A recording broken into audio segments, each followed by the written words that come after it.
انگنت لا تعداد درود و سلام سرور کائنات فخر موجودات سرکار دو عالم امام الانبیاء شمس الضحیٰ والی بتہا سرچشمہ رشد و ہدا منبع مہر و وفا میرے اور آپ کے پیر و مرشد جناب محمد رسول اللہ صلی اللہ علیہ وآلہ وسلم کی ذات اقدس پر اللہ سبحانہ و تعالیٰ کا بے حد فضل اور خاص احسان ہے کہ اس نے ہمیں ایک مرتبہ پھر اس بابرکت نورانی اور با مقصد مجلس میں جمع فرمایا ہے۔ یہ مجلس صرف بیٹھنے، سننے یا الفاظ یاد کرنے کا نام نہیں، بلکہ دلوں کو بیدار کرنے، سوچ کو درست سمت دینے اور اعمال کو سنوارنے کا نام ہے۔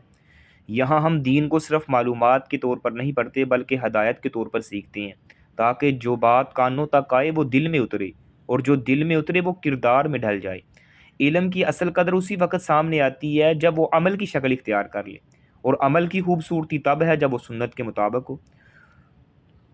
تو آپ اس لحاظ سے خوش نصیب ہیں کہ اللہ تعالیٰ نے آپ کو اپنے دین کی سیکھنے کے لیے چنا ہے اور آپ کو وقت نکالنے کی توفیق دی ہے اور اس مجلس کا حصہ بنایا جہاں کتاب و سنت کی روشنی میں جو ہیں وہ باتیں ہوں گی۔ اور یہ انتخاب ہر ایک کے حصے میں نہیں آتا، یہ اللہ کی طرف سے خاص عنایت ہوتی ہے۔ تو آئیں دل کی حاضری کے ساتھ اور عمل کے عزم کے ساتھ اس مبارک سبق کا آغاز کریں اور اللہ تعالیٰ سے دعا کریں کہ وہ ہمارے سیکھنے کو قبول فرمائے اور ہمارے علم کو نافع بنائے، اور ہمیں ان لوگوں میں شامل فرمائے جو علم کو سن کر زندگی کا حصہ بنا لیتے ہیں۔ تو بڑھتے ہیں اپنے لیسن کی جانب۔ باب نمبر ہمارا 20 ہے اور حدیث نمبر 93 ہے۔ رکوع اور سجود میں اطمینان کے حوالے سے جو ہے وہ ڈسکس ہو رہی ہے۔ بسم اللہ الرحمن الرحیم۔ ان ابی ہریرہ رضی اللہ عنہ ان رسول اللہ صلی اللہ علیہ وسلم دخل المسجد فدخل رجل فصلى ثم جاء فسلم على النبي صلی اللہ علیہ وسلم فقال ارجع فصلی فإنك لم تصلی فرجع فصلى كما صلى ثم جاء فسلم على النبي صلی اللہ علیہ وسلم فقال ارجع فصلی فإنك لم تصلی ثلاثا فقال والذي بعثك بالحق ما أحسن غيره فعلمني فقال إذا قمت إلى الصلاة فكبر ثم اقرأ ما تيسر معك من القرآن ثم اركع حتى تطمئن راكعا ثم ارفع حتى تعتدل قائما ثم اسجد حتى تطمئن ساجدا ثم ارفع حتى تطمئن جالسا وافعل ذلك في صلاتك كلها رواه البخاری و مسلم۔ حضرت ابو ہریرہ رضی اللہ تعالی عنہ روایت کرتے ہیں، فرماتے ہیں کہ رسول اللہ صلی اللہ علیہ وسلم مسجد میں داخل ہوئے تو ایک شخص اندر آیا، اس نے نماز ادا کی، پھر آپ کی خدمت میں حاضر ہوا اور سلام عرض کی۔ آپ علیہ الصلوۃ والسلام نے ارشاد فرمایا واپس جاؤ، نماز پڑھو، تو نے نماز نہیں پڑھی۔ وہ واپس لوٹا، نماز پڑھی جیسے اس نے پہلے نماز پڑھی تھی، پھر نبی علیہ الصلوۃ والسلام کی خدمت میں آیا، سلام عرض کیا۔ آپ نے فرمایا واپس جاؤ، نماز پڑھو، تو نے نماز نہیں پڑھی۔ یہ بات 3 دفعہ دہرائی۔ اس نے عرض کی مجھے قسم ہے اس ذات کی جس نے آپ کو جو ہے وہ حق کے ساتھ بھیجا ہے، اس سے بہتر نماز ادا نہیں کر سکتا، آپ مجھے سکھلا دیجئے۔ تو آپ نے ارشاد فرمایا جب تو نماز کے لیے کھڑا ہو تو اللہ اکبر کہہ، پھر جو ہے وہ قرآن پر جتنا تجھے آسان لگتا ہے، پھر رکوع کر یہاں تک کہ وہ تو مطمئن ہو جائے، رکوع کرتے ہوئے، پھر اپنا سر اٹھا یہاں تک کہ تو برابر کھڑا ہو جائے، پھر سجدہ کر یہاں تک کہ تو مطمئن ہو جائے سجدہ کرتے ہوئے، پھر سر اٹھا یہاں تک کہ تو مطمئن ہو جائے بیٹھے ہوئے، اور ایسا ہی کر اپنی ساری نماز میں۔ تو یہ حدیث کا ترجمہ ہے۔ اس حدیث کا مفہوم یہ ہے کہ ایک روز نبی علیہ الصلوۃ والسلام مسجد میں تشریف لائے تو ایک صحابی جن کا نام خلاد بن رافع تھا تو وہ مسجد میں داخل ہوئے، تو انہوں نے جو ہے وہ نماز ادا کی، پھر نبی علیہ الصلوۃ والسلام کی خدمت میں حاضر ہو کر سلام عرض کیا، تو آپ نے فرمایا واپس جاؤ، دوبارہ نماز پڑھو، گویا آپ نے نماز نہیں پڑھی۔ وہ 3 مرتبہ واپس جا کے نماز پڑھتا ہے، تو آپ نے پھر یہی فرمایا بھائی آپ نے جو ہے نماز نہیں پڑھی، جا کے دوبارہ نماز پڑھو۔ تو اس نے جو ہے اب 3 دفعہ نماز پڑھنے کے بعد فرمایا کہ یا رسول اللہ مجھے جو ہے وہ اس سے بہتر نماز پڑھنی نہیں آتی، اللہ نے آپ کو حق کے ساتھ بھیجا ہے، میں اس ذات کی قسم اٹھا کے کہتا ہوں مجھے بتا دیجئے، مجھے سکھلا دیجئے کوئی کمی کوتاہی ہے تاکہ میں اس سے بہتر کر سکوں۔ تو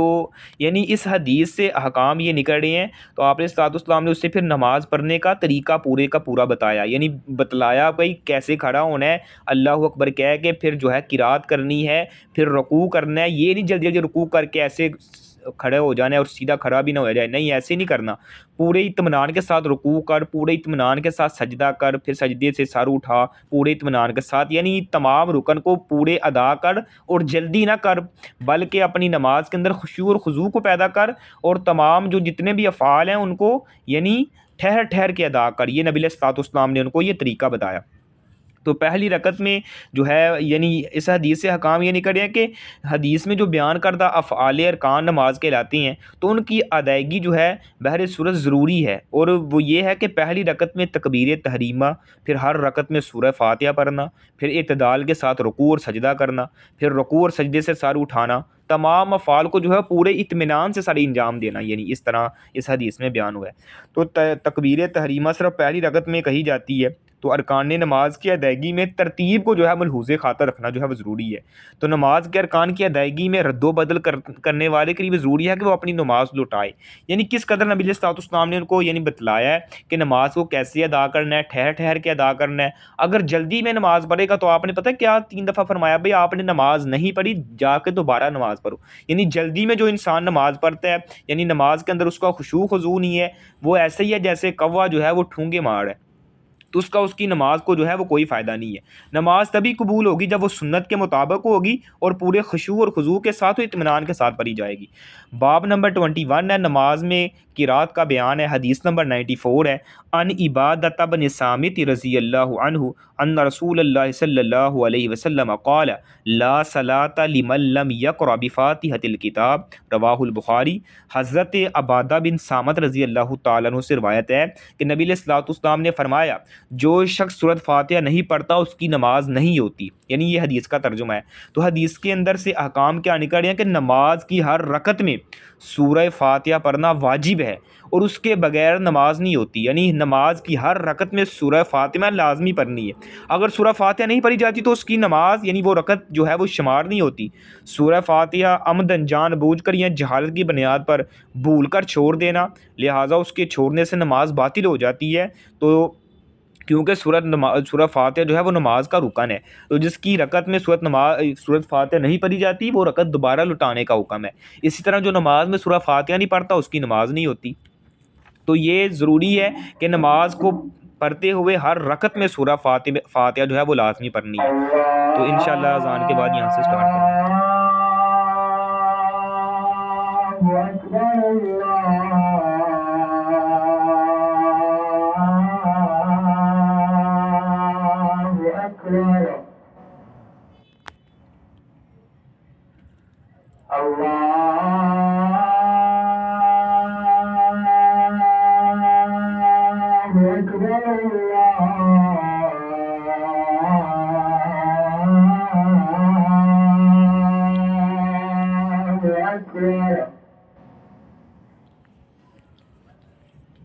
أشهد أن لا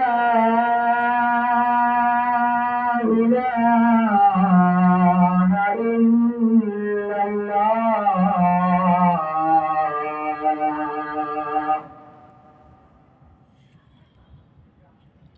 أشهد أن لا إله إلا الله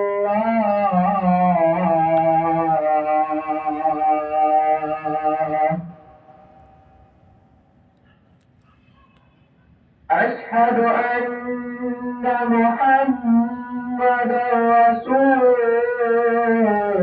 الله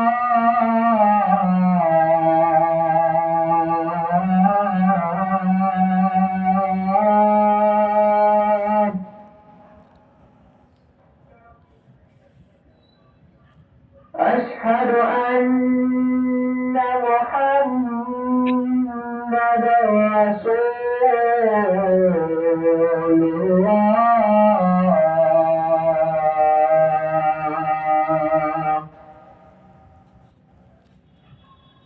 حي على الصلاة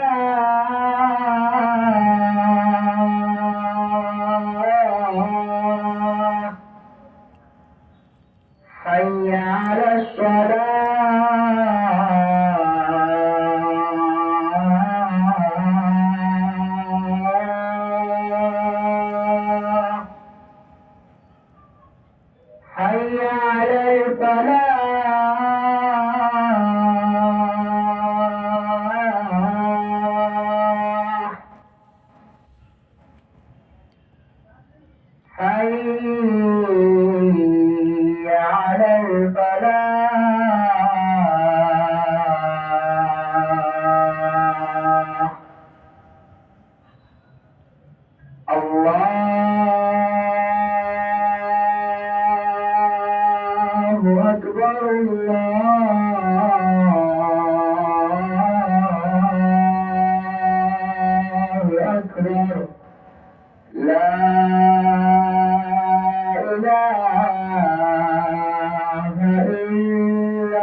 جی تو بات ہو رہی تھی 94 حدیث کے حوالے سے کہ جس شخص نے اپنی نماز میں سورہ فاتحہ نہیں پڑھی اس کی نماز نہیں ہوتی، یعنی سورہ فاتحہ کے بغیر نماز نہیں ہوتی۔ اس طرح حدیث نمبر 95 ہے،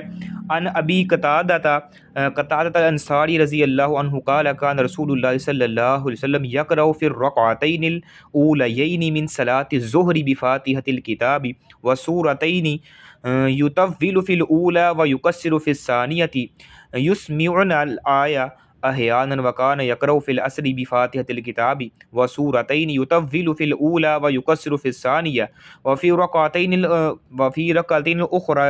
اخریین بام الکتاب وکان یطول فی الرکعۃ الاولی فی صلاۃ الصبح ویقصر فی الثانیہ، رواہ البخاری و رواہ مسلم۔ حضرت ابو قتادہ الانصاری رضی اللہ تعالیٰ عنہ سے روایت ہے کہ رسول اللہ صلی اللہ علیہ وآلہ وسلم نماز ظہر کی پہلی 2 رکعتوں میں سورہ فاتحہ اور دیگر 2 سورتیں پڑھا کرتے تھے۔ تو پہلی رکعت میں طویل قرات کرتے اور دوسری رکعت قدر مختصر کرتے، یعنی پہلی رکعت سے تھوڑی مختصر ہوتی۔ تو کبھی کبھی ہمیں آیت بھی سنایا کرتے، یعنی نبی علیہ الصلوۃ والسلام نماز پڑھاتے تو کبھی چھوٹی سی جو ہے وہ آیت ہمیں سنا دیا کرتے۔ تو اور آپ عصر کی نماز میں سورہ فاتحہ اور دیگر 2 سورتیں پڑھتے، پہلی رکعت میں طویل قرات کرتے اور دوسری رکعت جو ہے وہ قدر پہلی سے تھوڑی مختصر کرتے۔ تو 2 رکعتوں میں سورہ فاتحہ پڑھتے، صبح کی نماز میں پہلی رکعت میں طویل قرات کرتے اور دوسری رکعت میں مختصر قرات کرتے۔ تو اس حدیث کا مفہوم یہ ہے کہ نبی علیہ الصلوۃ والسلام نماز پڑھاتے ہوئے مصلحت عامہ کو پیش نظر رکھا کرتے تھے تاکہ نمازیوں کے دلوں میں جو ہے نماز کی برکت برقرار رہے، یعنی آپ پہلی رکعت میں طویل قرات کرتے تھے تاکہ پیچھے رہنے والا بھی نماز میں شریک ہو جائے، یعنی جو کوئی ابھی وضو کر رہا ہے یا ابھی آ رہا ہے تو وہ جلدی سے آگے پہلی رکعت میں شریک ہو جائے، اس لیے آپ علیہ الصلوۃ والسلام پہلی رکعت جو ہے وہ تھوڑی لمبی کیا کرتے تھے، تو دوسری رکعت پہلی رکعت سے تھوڑی مختصر کیا کرتے تھے۔ تو آپ پہلی رکعت میں طویل قرات کرتے اور دوسری میں مختصر کرتے۔ تو سری نمازوں میں بھی آپ جو ہے وہ یعنی ظہر کی نماز ہو گئی، عصر کی نماز ہو گئی، تو آپ نا ان نمازوں میں بھی کبھی قرآن کی کوئی صورت پڑھ رہے ہیں تو اس کی کوئی ایک آدھی آیت نا چھوٹی سی تھوڑی سی آواز کے ساتھ یعنی پڑھ دیتے تو ہمیں پتہ چل جاتا کہ آپ علیہ الصلوۃ والسلام قرات کر رہی ہیں، کبھی کبھی کوئی آیت ہمیں سنا دیا کرتی۔ تو پہلی 2 رکعتوں میں سورہ فاتحہ کے ساتھ قرآن حکیم کی جو کوئی دوسری صورت پڑھنا جو ہے وہ مشروع ہے، یعنی کیا اس میں سے ثابت ہو رہا ہے کہ ظہر کی نماز ہو یا عصر کی نماز ہو تو پہلی 2 رکعتوں میں سورہ فاتحہ کے ساتھ قرآن کی بھی آیات جو ہیں کوئی صورتیں جو ہیں وہ پڑھی جائیں گی، یہ پڑھنا جو ہے وہ مشروع ہے۔ تو دوسری آخری 2 رکعتوں میں صرف سورہ فاتحہ پڑھنا بھی اکتفا کرنا بھی مستحب ہے، یعنی ظہر کی بھی 4 رکعتیں ہوتی ہیں نا فرض کی، عصر کی بھی 4 رکعتیں ہوتی ہیں، تو پہلی 2 رکعتوں میں اگر کوئی سورہ فاتحہ بھی پڑھے ساتھ جو ہے وہ کوئی دوسری صورت بھی ملائے گا پہلی 2 رکعتوں میں تو لازمی ہے۔ ہاں آخر والی 2 صورتیں ہیں اس میں جو ہے آخر والی 2 رکعتیں ہیں اس میں صرف وہ یعنی سورہ فاتحہ بھی پڑھ سکتا ہے۔ ہاں اگر کوئی قرآن کی صورتیں ملانا چاہتا ہے تو وہ ملا بھی سکتا ہے، ادروائز سورۃ فاتحہ بھی پڑھ لے گا تو نماز ہو جائے گی۔ یعنی آپ کو بات سمجھ آ گئی ہوگی کہ عصر کی نماز ہوتی ہے 4 رکعت والی یا ظہر کی نماز ہوتی ہے 4 رکعت والی، تو پہلی 2 رکعتوں میں جو ہے وہ سورہ فاتحہ بھی پڑھے گا، قرآن مجید کی کوئی صورت بھی پڑھے گا۔ ہاں آخری جو 2 رکعتیں ہیں نا یعنی 4 رکعتیں ہو گئیں ظہر کی اور 4 رکعتیں ہو گئی عصر کی، تو آخری 2 رکعتوں میں سورہ فاتحہ ہی پڑھ لے تو اس کے لیے یعنی کافی ہو جائے گی۔ ہاں اگر کوئی صورتیں پڑھنا چاہتا ہے قرآن کی تو پڑھ بھی سکتا ہے۔ تو پہلی رکعت کو لمبا اور دوسری رکعت کو چھوٹا کرنا یہ بھی مستحب ہے۔ تو فجر مغرب عشاء یعنی جہری نمازوں کی پہلی 2 رکعتوں میں آواز بلند قرات کی جائے گی اور آخری رکعتیں جو ہے وہ سری ادا کی جائیں گی۔ مغرب کی نماز ہے، فجر کی نماز ہے، عشاء کی نماز ہے، تو ان کے اندر جو ہے وہ یعنی قرات جو ہے بلند آواز یہ یعنی 2 پہلی رکعتیں جو ہوتی ہیں ان میں بلند آواز کے ساتھ قرات کی جائے گی، اور آخری جو رکعتیں ہوتی ہیں چاہے وہ مغرب کی آخری رکعت ہو یا چاہے وہ عشاء کی آخری 2 رکعتیں ہوں تو ان میں جو ہے وہ سری ادا کی جائے گی، یعنی سورہ فاتحہ یعنی منہ میں پڑھی جائے گی، یعنی اگر کوئی جماعت کروا رہا ہے تو ان کے حوالے سے بات ہو رہی ہے۔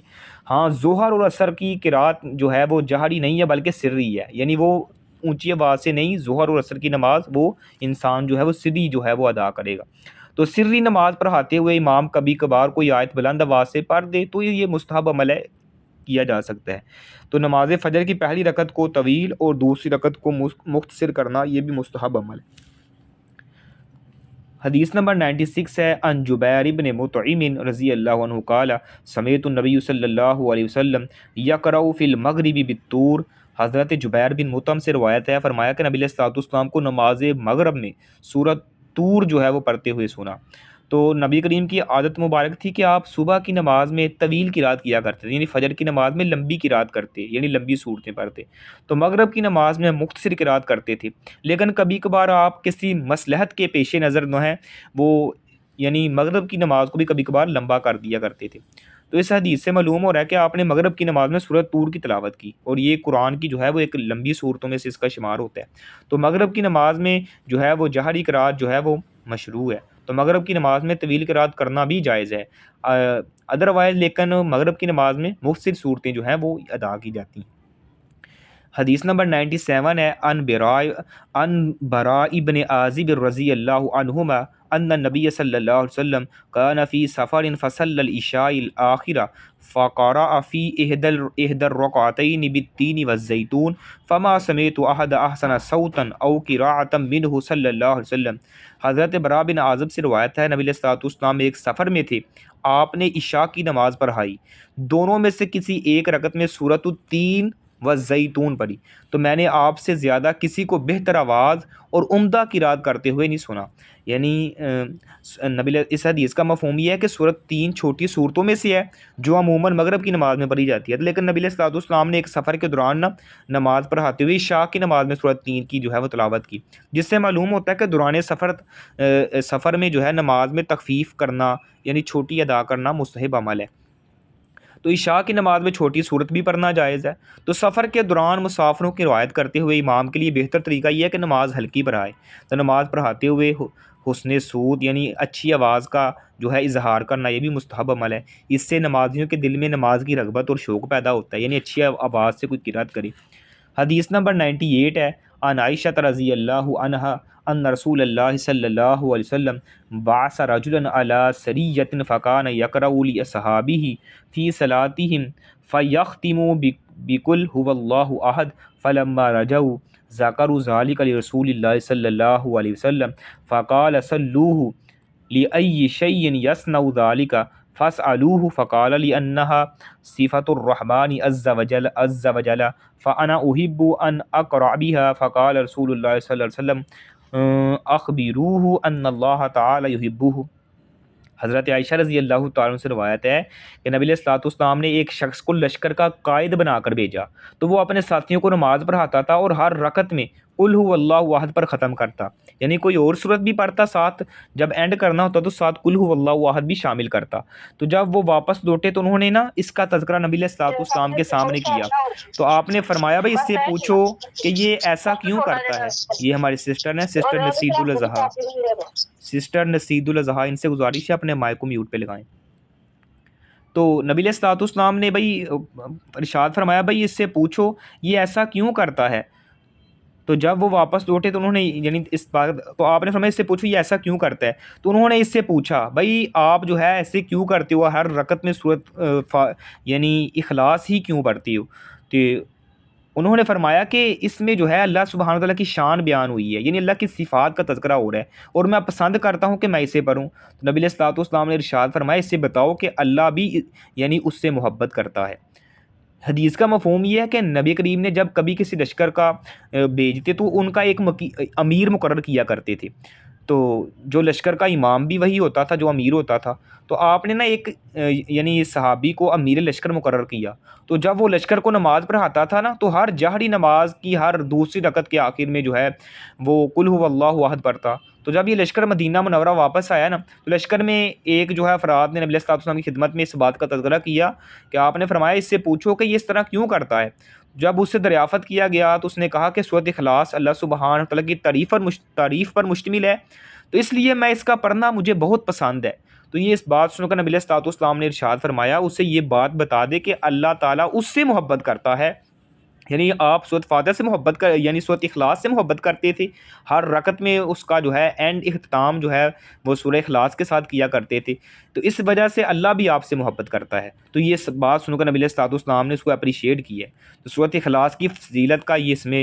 یعنی آشکار بھی موجود ہے کہ سورۃ اخلاص کی کتنی فضیلت ہے۔ تو قرآن حکیم کی بعض صورتیں ایسی ہیں جن کو بعض پر فضیلت بھی ہے، جیسے سورۃ اخلاص جو ہے وہ ثواب کے اعتبار سے ثلث قرآن کے برابر ہے، یعنی اگر کوئی سورہ اخلاص جو ہے وہ 3 دفعہ پڑھتا ہے نا، قل هو اللہ احد 3 دفعہ پڑھتا ہے، تو اس کو پورے قرآن پڑھنے کا اللہ سبحانہ وتعالی ثواب عطا فرماتے ہیں۔ تو اعمال کے ثواب کا تعین جو ہے وہ نیتوں کے اخلاص کی بنیاد پر ہوتا ہے۔ تو علاقے، جماعت یا لشکر کا امیر جو ہے وہ عالم فاضل کو بنانا چاہیے،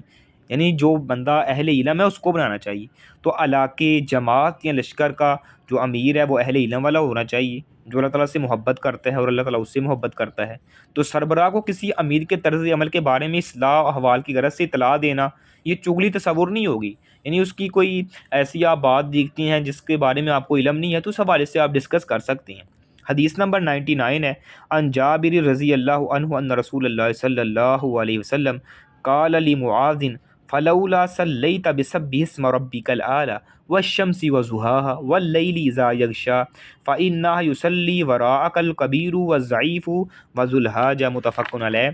نبی کریم صلی اللہ علیہ وسلم نے جب اس بات کا علم ہوا، حضرت جابر سے روایت ہے کہ نبی علیہ السلام نے حضرت معاذ سے فرمایا، آپ نماز میں سبح اسم ربک الاعلی والشمس وضحاها اور واللیل اذا یغشا، یعنی یہ صورتیں کیوں نہیں پڑھتے؟ کیونکہ آپ کے پیچھے بوڑھے لوگ بھی ہوتے ہیں، کمزور بھی ہوتے ہیں اور ضرورت مند بھی لوگ ہوتے ہیں، تو یہ چھوٹی صورتیں پڑھا کرو۔ تو نبی علیہ السلام کو یعنی لوگوں نے بتایا تھا نا کہ حضرت معاذ بن جبل جو ہیں وہ لمبی نماز پڑھاتی ہیں، تو آپ نے ان کو ہلکی نماز پڑھانے کی تلقین کرتے ہوئے ارشاد فرمایا تھا کہ اپنی ابتدا میں نماز پڑھنے والے یعنی جو لوگ وہ کمزور ہیں، ضرورت مند ہیں، ان کا بھی خیال رکھا کرو۔ تو نماز پڑھاتے ہوئے امام کو اپنے مقتدیوں کا خیال رکھنا چاہیے۔ بہتر ہے کہ با جماعت نماز جو ہے وہ زیادہ طویل نہ ہو۔ لوگوں سے نرمی، شفقت اور محبت سے پیش آنا یہ بھی مستحب عمل ہے۔ نبی کریم صلی اللہ علیہ وسلم تعلیم دیتے ہوئے بھی نہایت نرمی اور جو ہے وہ احسن انداز میں جو ہے وہ واضح نصیحت کیا کرتے تھے تاکہ اگلے بندے کو غصہ بھی نہ لگے اور عمل بھی کرے۔ لیکن ہمارے معاشرے میں کسی کو بتانا ہو یا کسی کو کوئی ایسی چیز کی طرف راغب کرنا ہو تو ہم تنقید کرتے ہیں، اصلاح نہیں کرتے۔ تنقید کرنا ہو رہا ہے، اصلاح کرنا ہو رہا ہے، یعنی آپ لوگوں کے سامنے اس کو اس انداز سے جو ہے وہ اس کی غلطی کو اچھاڑ لیں گے تو وہ کبھی بھی آپ کی بات نہیں مانے گا۔ ہاں، آپ اسے تنہائی میں اکیلے ملیں اور اسے بتائیں کہ بھائی یہ بات ایسی ہے، ہمیں ایسا کرنا چاہیے کیونکہ نبی علیہ السلام کی حدیث ہے، مجھے لگتا ہے یہ کرنے سے زیادہ فضیلت ہے، وہ ضرور بات مانے گا۔ تو آسان انداز میں سمجھانا چاہیے جیسے نبی علیہ السلام کا طریقہ ہوا کرتا تھا۔ حدیث نمبر جو ہے وہ 100 ہے، عن النبی صلی اللہ علیہ وسلم عن انس بن مالک رضی اللہ عنہ ان النبی صلی اللہ علیہ وسلم و ابا بکر و عمر رضی اللہ عنہما کانوا یفتتحون الصلاة بالحمد للہ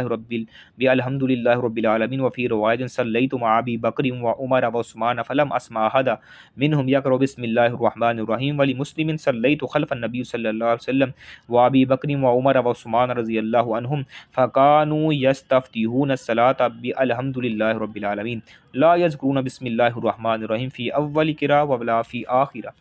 حضرت انس بن مالک فرماتے ہیں کہ نبی علیہ السلام،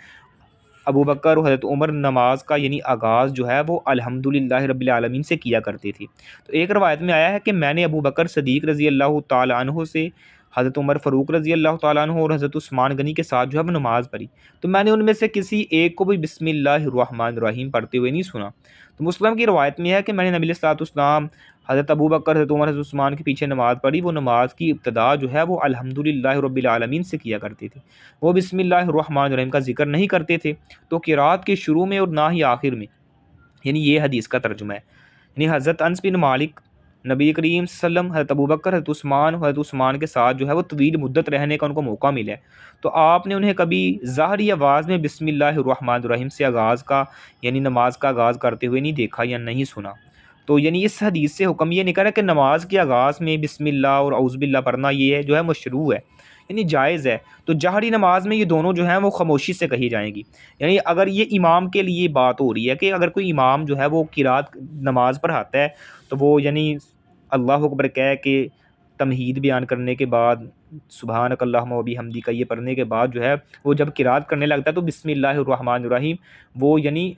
زبان کے اندر یعنی منہ کے اندر پڑے گا، یعنی سری طور پہ پڑے گا، جہری نہ پڑے، تو الحمدللہ سے سٹارٹ کرے، یعنی اس حدیث میں یہ بیان ہو رہا ہے کہ وہ الحمدللہ سے سٹارٹ کیا کرتے تھے۔ تو یہ چند احادیث ہیں جو آج ہم نے پڑھی ہیں، اور الحمدللہ آج ہماری 100 احادیث ہو گئی ہیں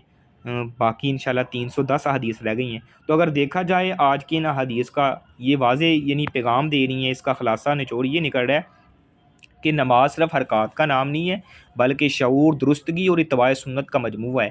نبی کریم صلی اللہ علیہ وسلم نے اس شخص کو بار بار نماز لوٹانے کا یعنی اس شخص کو حکم دیا تھا اور سکھایا تھا کہ عبادت میں اخلاص کے ساتھ ساتھ صحیح طریقہ بھی لازم ہے۔ تو ان احادیث سے یہ حقیقت بھی سامنے آتی ہے کہ سورہ فاتحہ نماز کی روح ہے، اس کے بغیر جو ہے وہ نماز مکمل نہیں ہوتی۔ اور قرات میں نبی علیہ الصلوۃ والسلام کا طریقہ اعتدال تھا، حکمت اور موقع کی مناسبت پر مبنی تھا،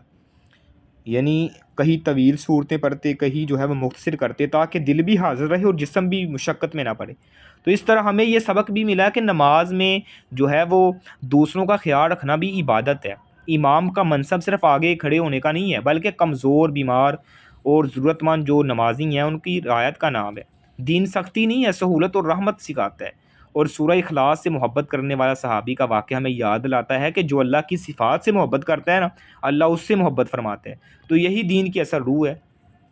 تو نماز کا حسن صرف قیام اور رکوع میں نہیں ہے بلکہ سنت کی پیروی میں ہے۔ جو نماز میں اللہ کا خیال رکھے گا، اللہ اس کی زندگی میں برکت رکھ دیتا ہے۔ تو اللہ تعالیٰ ہمیں نماز کو بوجھ نہیں بلکہ آنکھوں کی ٹھنڈک بنانے کی توفیق عطا فرمائے، ہمیں سنت کے مطابق نماز پڑھنے والا بنائے۔